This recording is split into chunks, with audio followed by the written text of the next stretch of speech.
మా అమ్మకి ఎప్పుడు నేనంటే కక్షే, మా అమ్మకి ఎప్పుడు నేనంటే కోపమే, ఎప్పుడూ నన్ను ప్రోత్సహించదు, ఎప్పుడు నా గురించి మంచిగా మాట్లాడదు, ఎప్పుడు పాయింట్అవుట్ చేస్తానే ఉంటుంది. ఏంటో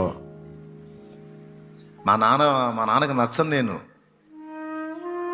ఎప్పుడు మెచ్చుకోడు, ఏదో ఒకటి వంక చెబుతానే ఉంటాడు. ఏంటో మరి వంక నాన్న చూపించకపోతే, అమ్మ చూపించకపోతే, గురువు చూపించకపోతే, ప్రేమించేవాడు చూపించకపోతే మరి ఎవరు చూపిస్తారు? నువ్వు ఎన్ని వంకర్లు తిరిగినా అబ్బో సూపరు అనేవాళ్ళు నీ దృష్టికి మంచి, కానీ వాళ్ళ మాట వింటే నువ్వు పాడైపోతావు. కానీ అలా కాకుండా నీ లోపాన్ని ఎత్తి చూపి, ఇది కరెక్ట్ కాదమ్మా, ఇది సరి చేసుకో, ఇది కరెక్ట్ నాయనా, ఇది కరెక్ట్ కాదు నాయనా, ఇది సరి చేసుకో అని చెప్తున్నారు అంటే వాళ్ళు నిజంగా నిన్ను ప్రేమిస్తున్నారు.